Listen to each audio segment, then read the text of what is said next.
돼지보다 배고픈 인간이 더 낫다라고 얘기했습니다. 만족스러운 바보보다 불만족스러운 소크라테스가 더 낫다라고 얘기했어요. 이 존 스튜어트 밀이 주장했던 시대는 어떤 시대냐면 산업혁명 시대입니다. 산업혁명의 대세는 어떤 시대냐면 먹고 입고 사는 것이 만족하면 최고다라는 그런 시대입니다.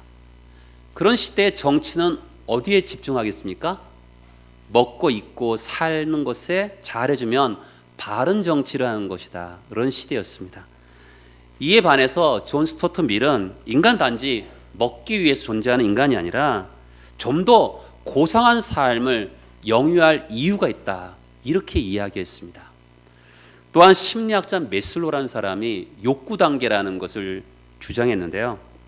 인간의 욕구에는 단계가 있어서 하나의 욕구가 충족이 되면 그 다음 단계로 넘어가고 또 충족이 되면 그 다음 단계로 넘어가는 그런 욕구 단계수를 주장합니다. 가장 밑에는요, 생리적인 욕구입니다.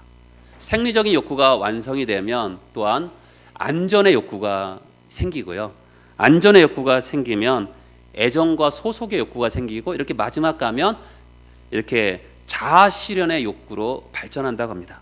그러면 이 존 스튜어트 밀과 이 메슬로라는 사람의 이야기를 성경에서 한번 찾다면 사람은 떡으로만 사는 것이 아니라는 것입니다. 여러분, 이 땅의 동물은 먹고 살면 또 기본적으로 정말 생식하면 만족하는 것이 동물입니다. 그런데 인간은 기본적인 욕구가 채워진다고 먹고 산다고 인간의 욕구가 완성되는 것은 아니라고 봅니다. 요즘에 한국에서 자살이 굉장히 많습니다. 여러분, 지금 여러 가지 경제적인 것 때문에 자살하는 사람도 있지만 여러 가지 기본적인 거 다 됨에도 불구하고 어떤 욕구가 충족이 되지 않기 때문에 자살하는 사람들이 생각보다 많습니다. 우리는 지금 룻기를 보고 있는데요. 룻기는 지금 텅 비어있는 나오미와 텅 비어있는 나오미를 품에 안아서 더 텅 비어있는 그런 룻을 보고 있습니다. 이 룻기는 텅 비어있는 게 어떤 한 주제입니다. 근데 하나님께서 베들레헴에 와서 그것을 채워주는 것이 룻기의 이야기입니다. 제가 룻기는 1장에서는 슬퍼요. 그리고 어둡습니다. 근데 룻기의 마지막이 끝날 때는 굉장히 밝고요, 기쁩니다. 제가 여러분들과 룻기를 시작할 때 어떤 이야기를 했습니까? 그것은 우리 인생도 사실 슬플 수 있고 어두울 수도 있고요, 또한 아플 수도 있습니다. 근데 룻기가 마지막 끝날 때는 좀 풍요롭고 기쁘고 만족했으면 참 좋겠다라고 해서 시작했습니다. 여러분, 룻기를 할 때 하나님의 은혜가 내려서 여러분들의 빈 마음을 채우시길 기대합니다. 여러분, 룻기에는 이 룻이란 여인이 자기도 연약합니다. 과부예요. 10대 후반, 20대 초반의 여인입니다. 과부예요. 남편이 없습니다. 연약하죠. 그런데 늙고 시어머니인 그 나오미를 품에 안으면서 더 연약해졌습니다. 헷세대의 사랑을 베풀어요. 끊임없이 헷세대의 사랑을 베풀 때 하나님께서 신기하게도 우연히 마침 보아스를 만나게 하면서 보아스에게 또한 헷세대의 사랑을 받게 합니다. 근데 사랑을 받을 때 우리는 당연하게 여길 수도 있잖아요. 그리고 보아스 유력한 자고 부자고 권세가 있으니까 나에게 사랑을 주는 거 당연해, 이럴 수도 있는데 2장 10절에 보면 당신이 어찌하여 나에게 은혜를 베풉니까? 당신이 어찌하여 나를 돌보십니까? 이렇게 반응하는 것을 보게 돼요. 여러분, 은혜라는 게 뭡니까? 자격이 없는 자에게, 조건이 없는 자에게, 공로가 없는 자에게 주는 게 이게 은혜거든요. 교회에서요, 가장 많이 쓰는 단어가 은혜입니다. 근데 우리는 세상은 어떻습니까? 세상은 조건이 되어야지만이 사람들을 상대하는 세상입니다. 그러니까 교회를 오더라도 우리가 자격이 없기 때문에, 그렇죠? 교회 올 때 사람들 전도해 보면 그런 분들 있잖아요. 나는 돈이 없어서 교회를 못 가. 어떤 분들은 나는 죄가 많아서 교회를 못 가. 이런 분들이 있거든요. 교회도 올 때 자격과 조건을 따져서 올라가는 분들이 있어요. 왜냐하면 그것이 세상이기 때문에 그렇습니다. 근데 자격이 없고 조건이 없고 공로가 없지만 룻에게 하나님이 보아스를 통해서 은혜를 베풀어요.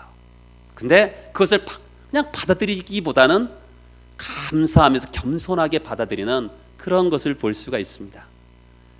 저도 이렇게 신앙생활하다 보면 하나님이 나에게 은혜를 주실 때 어쩔 때 보면 내가 기도를 많이 해서 그렇지, 어쩔 때 보면 하나님이 나에게 그냥 내가 좋아서 그렇겠지, 그러면서 은혜를 어떨 때는 당연히 여기는 나 자신을 볼 때가 있습니다. 근데 요즘에 제가 룻기를 읽으면서 또 설교를 하면서 저에게 하나님이 주시는 은혜가 있습니다. 그것은 무엇이냐면 하나님이, 나는 어쩔 때 보면 나 자신이 자격이 있다고 생각이 들 때가 문득 들 때가 있어요. 그게 뭐죠? 교만이죠. 사람은 교만한 존재거든요. 근데 하나님은, 나는 자격이, 하나님의 은혜를 읽어볼수록 아무 자격이 없는데도 베풀어 주시는 전적인 은혜를 제가 깨닫습니다. 그럴 때 어떻게 반응합니까? 겸손하게 반응하죠. 어찌하여 나 같은 자에게 은혜를 베푸십니까? 어떻게 나 같은 자에게 나를 돌보십니까? 라고 반응을 하는 것이죠. 그 겸손하게 반응하는 룻에게 보아스가 어떻게 하냐면 14절을 보면, 식사할 때 보아스가 룻에게 이르되 이리로 와서 떡을 먹으며 내 떡 조각을 초에 찍으라, 이렇게 얘기합니다. 점심시간이 되었어요. 여러분, 점심시간은 이삭을 줍는 여인에게는 해당되지 않습니다. 일꾼과 보아스에게만 해당되는 이야기입니다. 그런데 이리로 와서 앉으라라고 얘기해요. 남자들이 대부분입니다. 근데 여자인 이 룻에게 이리로 와서 앉으라, 그리고 떡을 뭐에 찍어 먹으래요? 초에 찍어 먹으라는 거죠. 지금 말로 하면 이 발사믹 소스입니다. 그냥 먹으면 맛이 없으니까 발사믹 소스에 찍어 먹으라고 권하는 것입니다. 여러분, 지금 룻을 어디로 초대하고 있습니까? 그것은 공동체 안으로 초대하고 있는 겁니다. 룻은 밥 먹을 때요, 사실 아침도 굶고 왔을 수도 있고요, 점심은 뭐 싸갈 수 있었겠습니까? 일하면서 근데 자꾸만 점심 식사 냄새도 나고 점심을 먹으면 사람들이 왁작지껄하잖아요. 그런 소리가 들을 때 마음이 허전했을 겁니다. 사람이 그렇잖아요. 배고프면 마음이 허전하잖아요. 그런데 이 보아스가 이 룻을 공동체로 초대한 것이죠. 아까도 말씀드렸죠. 사람은 육체적인 필요가 만족한다고 사람들은 만족하는 것이 아닙니다. 돈이 있고 먹는 것이 있고 건강한 몸이 있다고 행복한 것이 아닙니다. 그런 것도 분명히 필요하지만 사람들은 영적이고 내면적인 것이 갖춰져야지만이 사람은 만족하는 것인데, 그것은 어디서 이루어지냐면 공동체에서 이루어진다라는 것입니다. 더불어 사는 공동체를 통해서 사람들은 꼭 필요한 것이 공동체인 것이죠. 보아스가요, 지금 먹을 양식만 주는 게 아니에요. 그냥 지금 이상만 떨어뜨려서 주는 것이 아니라 먹을 공동체로 초대하고 있는 것이죠. 여러분, 오늘 같은 시대의 가장 특성 중에 하나가 뭡니까? 외로움입니다. 사람들은 공동체가 상실되면서 외로움에 처해져 있습니다. 사람들 보세요. 둘이 만나도 핸드폰만 하고 있습니다. 공동체가 이루어지지 않고 그 안에서 각자 외로움이 공존하는 것이 현대 시대입니다. 그런데 여러분, 하나님께서 지금 이 시대의 교회, 강농중앙교회, 한국교회에 이런 사람들의 영적인 필요와 내적인 필요를 채워주는 공동체가 되도록 교회를 부르고 있다는 것을 기억할 필요가 있습니다. 여러분, 성경에서 하나님이 두 가지 큰 축복을 주었다면 첫 번째는 복음입니다. 좋은 소식이죠. 두 번째는 뭐냐면 교회입니다. 공동체입니다. 여러분, 지금 룻이요, 이삭을 죽고 있어요. 어디다가 몸을 둬야 될지 모르는 룻에게 초대해서 공동체로 양식이 있는 곳으로 초대했습니다. 그것이 핵심입니다. 초대하는 것이 핵심이에요. 여러분, 교회에 세 가족이 옵니다. 저희 교회는 화장실을 찾기 생각보다 쉽습니다. 1층인데. 근데 여러분, 그거 아세요? 처음 오신 분들이 저한테 목사님, 화장실이 어디예요? 라고 묻는 분들이 있는 거 아세요? 생각보다 많이 묻습니다. 처음 와서. 지금 여러분들은 저를 향해서 예배당에서 보고 있기 때문에 눈을 한 군데 고정하고 있는데, 나가면서는 이 사람들이, 새로운 사람들 눈을 어디다 둬야 될지 모르는 거예요. 그러다 보니까 화장실이 바로 코앞에 있는데도 발견하지 못하는 사람들이 생각보다 많은 거 아세요? 그런 사람들을 외롭지 않도록 배려하는 사람들이, 보아스처럼 공동체를 토대하는 사람들이 필요한 것이죠. 오늘 사람들은 좋은 공동체를 찾습니다. 여러분, 세상에서 여러분들 경험하지만 그런 좋은 공동체 있습니까, 없습니까? 없습니다. 여러분과 저를 보세요. 얼마나 죄인인데 어떻게 죄인들이 모여서 좋은 공동체를 이룰 수가 있겠습니까?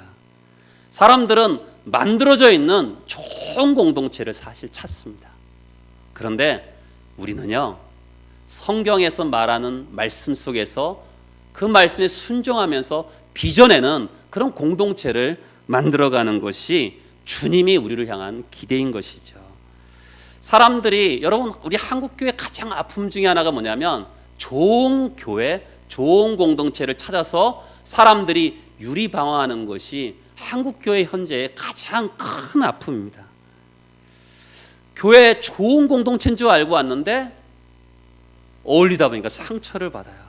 그리고 공동체 안으로 들어오지 않습니다. 우리 얼마 전에 우리 귀한 형제 자매가 결혼을 했는데, 여러분 정말 짜릿짜릿하죠. 결혼하기 전에도 연애할 때도 짜릿짜릿합니다. 그런데 여러분, 이 사랑이라는 게 항상 좋은 게 아니에요. 사랑은 뭘 수반하죠? 상처를 수반합니다. 내가 바르게 사람을 사랑하다 보면 상대방에게 상처를 받을 때가 많아요.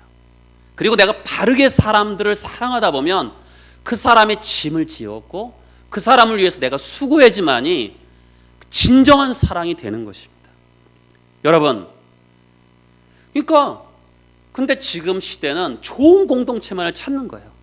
내가 사랑의 짐을 지고 사랑의 수고를 해서 정말 건강한 공동체를 만들어가는 것에 집중하기보다는 이미 이루어 놓은 공동체를 찾다 보니까 굉장히 힘든 것이죠.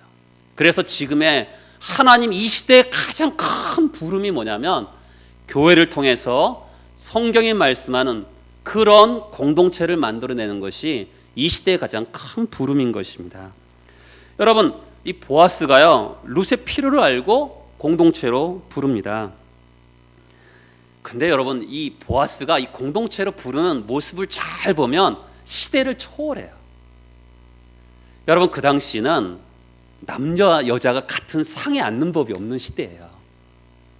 엄마와 아들 정도나 같은 직계에서 같이 앉아 있는 것이지 남자 여자가 같은 자리에 앉는 시대는 아닙니다. 그런데 이 보아스가 이방인 여자를 초대하는 것이죠. 그리고 14절 하반절에 보면 이렇게 돼 있죠. 그가 볶은 곡식을 주매 룻이 배불리 먹었더라. 여러분, 이미 떡을 먹었죠? 빵을 먹었습니다. 이 볶은 곡식은 그럼 요즘 말로 하면 에피타이저, 간식입니다. 우리나라도 옛날에 밥을 먹고 뭘 먹었습니까? 누룽지, 숭늉을 먹죠. 그런 것처럼 이 볶은 곡식이 간식에 해당돼요. 근데 누가 줬어요? 보아스가 줬어요. 보아스는 어떤 사람입니까? 부자고 권세 있는 사람이에요. 그러면 누가 음식을 수중 들었을까요? 하녀들이 있었던 것이죠. 그런데 직접 보아스가, 남자가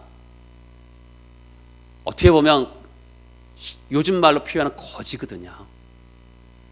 그 땅에 이삭을 주우러 온 거지 같은 사람이었거든요. 근데 그에게 볶은 곡식을 주는 것이죠. 시대를 초월하고 문화를 초월하는 것입니다. 여러분, 욥기 마지막에 보면 여자들 딸의 이름이 나옵니다. 그리고 딸에게 재산을 주는 장면이 나와요. 여러분, 욥은 아브라함 시대 사람입니다. 그 당시는요, 딸의 이름을 기록하지 않았습니다. 그 당시는 딸에게 재산을 주지 않았습니다. 그런데 욥이 시대를 뛰어넘어서 그 딸의 이름을 기록하고 그 딸들에게 재산을 주는 것을 보게, 시대를 뛰어넘고 문화를 뛰어넘는 것이죠. 그런 것처럼 보아스가 시대와 문화를 뛰어넘어서 공동체로 그 룻을 초대하고 있는 것이죠. 여러분, 세상은 지금 갑의 횡포라고 갑질에 대해서 이야기하고 있습니다. 여러분, 원래 갑과 을이 어디서 써지죠? 계약서에 쓰여집니다. 원래 계약서는요, 갑과 을은 동등한 상대입니다. 그렇죠? 동등한 상대예요. 갑과 을이라는 게. 근데 한 사람은 주는 사람이 있고 한 사람이 받는 사람이 있을 뿐이고 앞과 뒤에 써져 있는 게 다르죠. 동등한 건데 요즘에는 갑과 을을 이게 돈의 개념으로 갑질한다, 갑을 더 우선시하는 경향이 있습니다. 아주 오래전에 백화점의 지하 주차장에서 소위 사모님이 그 주차 요원을 무릎 꿇어서 끝에서 굉장히 큰 난리가 난 적이 있었죠. 그리고 경비원을 아파트 주민들이 갑질해서 자살한 경우도 있었습니다. 여러분, 그분들은 어떤 분이시죠? 집에 가면 남편이고 아버지입니다. 그들도 자존심이 있는 거죠. 근데 이 세상은 그들에게 갑질을 합니다. 근데 여러분, 이 보아스는 어떤 사람이죠? 권세가 있고 유력한 자하고 부자입니다. 그런데 이 룻은 아까도 말씀드린 거지입니다. 쉽게 말하면 너무 가난한 여인입니다. 그런데 갑과 을인데 이 갑이었던 보아스가 을을 초대해서 공동체로 들어오게 하는 것이죠. 그런데 15절과 16절에 특히 16절에 보면 곡식다발에서 조금씩 뽑아서 그에게 죽게 하라, 꾸짖지 말라라고 합니다. 여러분, 우리가 지난주도 봤지만 율법에서는 이렇게 돼 있죠. 추수할 때 밤 모퉁이는 베지 말라고 가난한 자들이 먹게 하라. 두 번째는 이삭을 추수하다가 떨어지면 줍지 말라. 그것도 가난한 자를 위해서 예비한 것입니다. 근데 오늘 말씀은 더 충격적이에요. 뭐냐면 곡식다발에서 뽑아서 주라는 거죠. 사랑은 지나치는 법이 없는 거죠. 여러분, 보아스는 지금 말씀 이상으로 하고 있는 거예요. 말씀은 뭐예요? 모퉁이 밭 베지 말고 추수하다가 떨어지면 이삭 줍지 말라는 건데 어떻게 하냐면 곡식다발. 여러분이 주인 같으면 어떻게 하시겠어요? 여러분 하나도 떨어지지 않게 조심하세요. 이런 게 정상 아니겠습니까? 그런데 이 보아스는 곡식다발에서 뽑아서 룻에게 주는 그런 모습을 보게 돼요. 율법 이상이죠. 율법이 진짜 말하고 싶은 게 무엇입니까? 율법은 내 이웃을 내 몸과 같이 사랑하라고 하는 것이죠. 율법의 정신을 그대로 수행하는 보아스를 볼 수 있는 것이죠. 여러분, 지금은 진짜 풍요로운 시대입니다. 근데 여러분의 물질과 시간, 은사를 나누고 있습니까? 하나님이 주신 거잖아요. 내가 땀 흘려서 내가 벌었으니까 내가 다 써야지. 그런 것이 아니라 여러분, 하나님의 은혜로 우리가 받은 것이잖아요. 그것을 나눠주고 있습니까? 그리고 이 사람 보아스가요, 룻을 배려하고 있어요. 보세요. 15절에 보면 룻이 이삭을 주우러 일어날 때 이미 갔어요.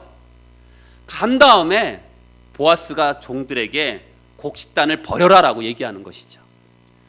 여러분이 주인 같으면 어떻게 하시겠어요? 생색을 내고 싶으면 룻 일와 그러면서 보따리 벌려 그러면서 거기다 가득 채워주면서 줄도 되는 거 아니겠습니까? 이왕 줄 거. 그런데 룻의 자존심을 세워줍니다. 여러분, 우리가 인생을 살다 보면 그럴 때가 있습니다. 누구한테 뭘 받는데 기분 나쁠 때 있죠. 그렇죠? 주는 건데 왠지 폭력처럼 느끼는 기분 나쁘는 것을 받을 때가 있어요. 근데 그렇게 하지 않고 끝까지 보아스가 배려하는 그런 모습을 볼 수가 있는 것이죠. 보아스가 얼마나 풍성한 헤세드를 했는지 보도록 하겠습니다. 17절입니다. 룻이 밭에서 저녁까지 죽고 그 주운 것을 떠니 보리가 한 에바쯤 되니라. 한 에바 정도 됐대요. 얼마인지 잘 모르겠습니다. 근데 19절에 보면 시어머니 이야기를 통해서 얼마나 양이 되는지 생각해 보겠습니다. 시어머니가 그에게 이르되 오늘 어디서 주웠느냐 어디서 일을 하였느냐 너를 돌본 자에게 복이 있기를 원하노라. 궁금한 거예요. 어디서 일했느냐? 어디서 주었느냐? 그리고 그 사람을 복을 비는 것을 통해서 볼 때 지금 이 한 에바가 굉장히 많다라는 것을 알 수가 있죠. 여러분들의 익숙한 표현으로 한 15kg 됩니다. 제가 몇 주 전에 그 당시 문헌을 가지고 말씀드렸죠. 그 당시 문헌에 보면 사람이 하루 종일 이삭을 주우면 어느 정도 주울 수 있었다 그랬죠? 1kg 정도 주었다 그래요. 그 15배 정도 주운 거잖아요. 굉장히 많이 주운 겁니다. 그런데 여기서 놓치지 말아야 될 게 룻의 성실함입니다. 7절에 보면 아침부터 와서는 잠시 집에서 쉰 외에 지금까지 계속합니다. 17절에 보면 룻이 밭에서 저녁까지 죽고, 사람들이 언제까지 주웠겠어요? 뉘엿뉘엿 할 때 보이지 않을, 어느 정도 보일 때까지 주었을 텐데 저녁까지 보이지 않는 순간까지 주운 거죠. 여러분, 이 하나님의 은혜가 언제든지 가능할 것이라 생각하지 않고 성실하게 주었던 것을 보게 돼요. 여러분, 서로 맞아떨어진 거죠. 한 에바가 어떻게 됐습니까? 보아스의 헷세대의 사랑과 룻의 성실함이 맞닥뜨림을 통해서 이 한 에바를 엄청난 양을 거두게 되었습니다. 그런데 여러분, 이것만으로 이것만 주는 게 하나님 목표가 아니에요. 진짜 추수가 있습니다. 19절 뒤에 보면 시어머니에게 알게 이르되 오늘 일하게 한 사람의 이름은 보아스이니이다, 이렇게 말을 합니다. 여러분 생각해 보세요. 룻이요, 이 나오미가 남편도 잃고요, 자식도 잃고 가져간 재산 다 잃고 돌아왔어요. 자기가 불행하죠. 불행하죠. 그런데 와서도 룻이라는 며느리를 데리고 왔는데, 여러분 어르신들의 생각은 다 똑같지 않습니까? 10대 후반과 20대 초반의 며느리, 청산과부인데 저 아이를 어떻게 할까라는 걱정이 있지 않았겠습니까? 그런데 지금 룻의 입에서 보아스라는 이름이 딱 떠오르는 겁니다. 그러니까 그에게 눈이 열리고 귀가 열리게 되었습니다. 여러분, 보아스라는 이름을 듣자마자 야! 하나님이 나에게 어떤 계획을 가지고 계시구나, 하나님이 나에게 어떤 뜻이 있구나라는 것을 깨달으면서 그의 인생이 축복의 문이 열리는 것을 볼 수가 있는 것이죠. 여러분, 지금 보아스와 룻에 필요한 게 딱 두 가지입니다. 첫 번째는 농사할 밭이 필요했습니다. 왜 그러냐면 보아스의 남편 엘리멜렉이 모압을 가면서 다 땅을 다 팔고 간 거예요. 땅이 없는 거죠. 먹고 살 게 없는 거예요. 두 번째는 뭐가 필요하냐면 계대 결혼법에 의해서 이 보아스를 통해서 자녀를 낳는 게 필요한 거예요. 이게 두 가지가 이 가정에 꼭 필요한 것입니다. 왜 자녀가 왜 필요해요? 여러분, 이 자녀는 누구의 자녀입니까? 룻과 그 바로 말론의 자녀가 돼요. 밭을 물려받았습니다. 밭을 물려받아서 누구를 공양하는 거예요? 그 자식이 엄마를 공양하고 노후를 보장하는 거죠. 그렇죠? 이 두 가지가 꼭 필요한 거예요. 그런데 여러분, 이미 한 에바 거뒀잖아요. 15kg. 한 15일 정도 먹을 수 있는데, 여러분 그거 아시죠? 15일 후면 또 나가야 됩니다. 또 배고프고 또 목마른 것이죠. 그런데 룻기 3장 이후에 보면 룻이 더 이상 이삭 주기를 하지 않습니다. 왜 그러냐면 바로 기업 물을 자인 보아스를 만났기 때문에 그렇습니다. 기업 물을 자가 뭡니까? 레위기 25장에서 보면 이렇게 됩니다. 그 당시 모든 땅을 이스라엘 백성들에게 나눠주면서 이 땅은 하나님의 것이다, 내 거야, 하나님이 이렇게 말씀하셨어요. 근데 사람들은 가난하고 병이 들고 돈이 없고 그러면서 이 땅을 팔게 되었습니다. 이 땅을 팔게 되었을 때 누군가 기업 물을 자라는 이 사람, 히브리어 말로 고엘이라는 이 사람이 그 땅값을 주고 되찾아서 그 땅을 잃어버린 사람에게 주는 것입니다. 그래서 그 사람의 인생을 회복시키는 것이 기업 물을 자의 책임인 것이죠. 기업 물을 자의 가장 대표적인 것이 빼앗은 땅을 찾는 겁니다. 그리고 성경에서 보면 그 당시 경찰 제도가 없었어요. 그래서 그 당시 친척 중에 한 사람을 누군가 죽였어요. 살해자가 있습니다. 그 살해자를 기업 물을 자가 죽일 수 있었던 제도가 있었습니다. 또한 세 번째는 뭐냐면 그 당시 고엘, 기업무르자라는 것은 가장 땅을 뺏겼어요. 땅을 뺏긴 사람이 과부입니다. 자녀도 없어요. 어떻게 되죠? 기업무르자가 그 과부랑 결혼해서 자녀를 낳게 되는 겁니다. 자녀를 낳으면 그 자녀가 어떻게 하죠? 그 땅을 가지고 그 어머니와 그 할머니를 봉양하는 것이죠. 그것이 그 당시의 사회보장제도였습니다. 하나님의 특별한 섭리죠. 연약한 사람이 있어요. 연약한 사람은 도태될 수밖에 없는데 그 사람을 보호받을 수 있도록 고엘제도, 기업무를 제도를 만든 것이죠. 여러분, 지금부터는 잘 들어야 됩니다. 성경이 가장 귀한 거예요. 여러분, 우리가 보통 그렇잖아요. 어떤 사람이 어려우면 돈을 조금 줄 수 있어요. 그렇죠? 어떤 사람이 어려우면 내가 기도해 줄게 라고 할 수 있어요. 그것은요, 어떻게 합니까? 바깥에서 그 사람을 도와주는 거예요. 근데 이 기업무를 자라는 것은 어떤 것이냐면 그 사람 안에 들어가서 그 사람과 더불어서 그 사람의 고통을 내 것으로 알고, 이게 중요한 거예요. 내 것이에요. 남의 것이 아니에요. 그 고통과 어려움을 내 것으로 알고 그 사람과 더불어서 그 고통을 벗겨주는 것이 기업무를 자라는 것입니다. 여러분, 그렇잖아요. 옛날에 어떤 교회에서 활락가에 전도를 나갔다 그럽니다. 그런데 그 활락가에 전도를 나가는데 어떤 여인이, 활락가에 있는 여인이 교회 주소와 그 청년의 전화번호를 달라 그랬어요. 이상하다 생각하면서 전화번호와 교회 주소를 줬습니다. 그랬더니 정말 찾아온 거예요. 이 활락가를 벗어난 거예요. 근데 문제는 이 활락가를 벗어난 이 여인이 있을 만한 곳이 없는 거죠. 어떻게 해야 되죠? 근데 그 교회 부목사님이, 아기가 아주 어린 부목사님이 2달 동안 그 여인을 데리고 같이 살았습니다. 여러분, 그런 거 쉬운 게 아니잖아요. 그런 것처럼 우리가 누군가를 겉에서 적당하게는 책임져 줄 수 있어요. 근데 그 사람을 모든 것을 책임지는 이 고엘, 기업무를 자가 되는 것은 쉬운 게 아닙니다. 여러분, 나오미가 보아스를 만났어요. 루시 보아스를 만났습니다.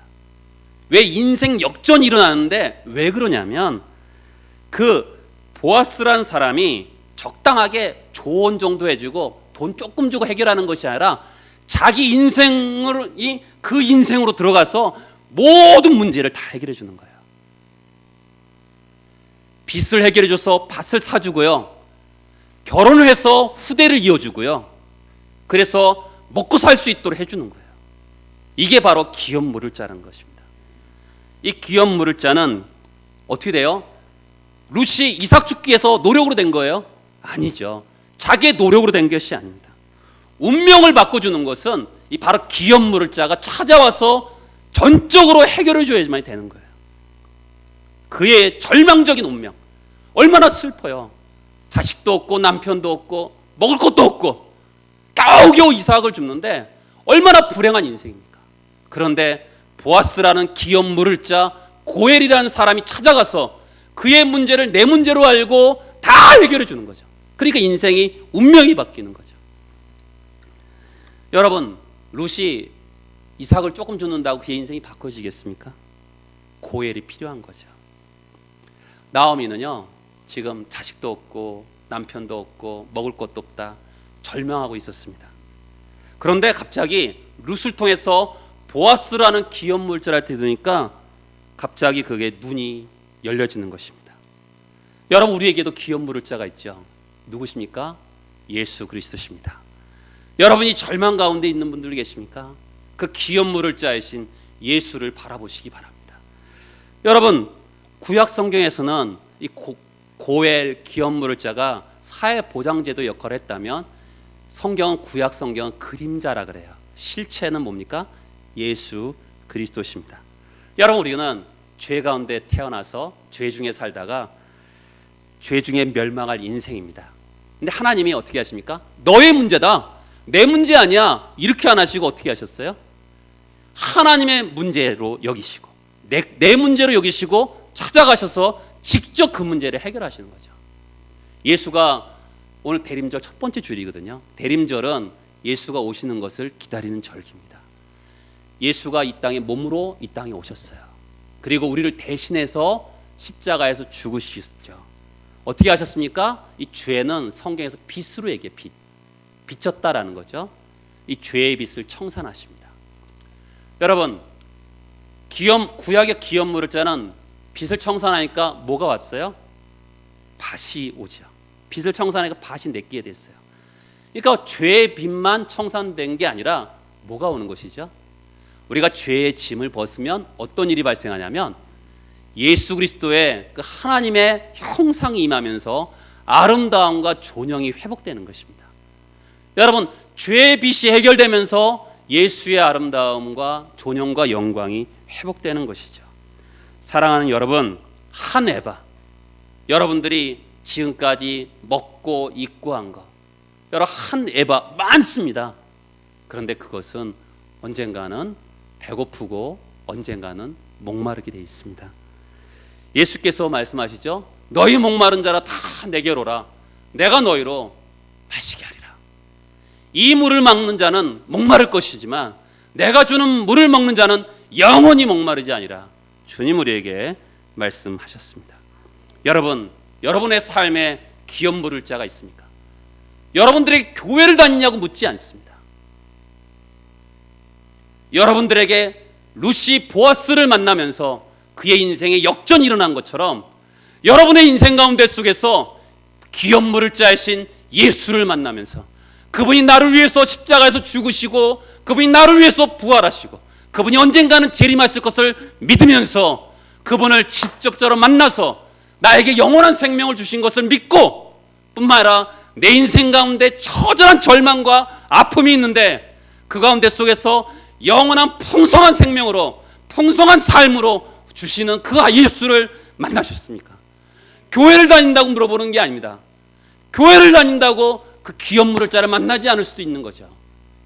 진정한 우리의 인생 가운데 속에서 풍성한 삶을 누릴 수 있는 것은요, 죄의 짐을 벗을 뿐만 아니라 풍성한 삶을 누리는 것은 기업 물을 자이신 예수를 만나는 것밖에 없습니다.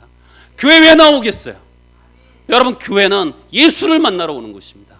내 인생에 절망과 너무 슬픔이 있는데 예수를 만나면 그분이 모든 짐을 찾아오셔서 내 짐을 지시고 그분이 회복시키는 것이 기독교인 것입니다. 기독교는 그렇게 멋진 종교예요. 여러분, 우리는 한 에바 뭔가 이룰 수 있죠. 인생 가운데 기쁠 때도 있고 대학을 들어가 기쁠 때도 있고 여러 가지 인생에 정말 한 에바가 풍성하게 있을 때가 있습니다. 그러나 그것은 잠시잖아요. 근데 예수께서 기업 물을 자이신 예수가 우리를 만남을 통해서 우리에게 단지 죄만 벗겨 주신 것이 아니라 풍성한 삶, 그 풍성한 삶은요 정말 예수를 만나본 사람만이 아는 거예요.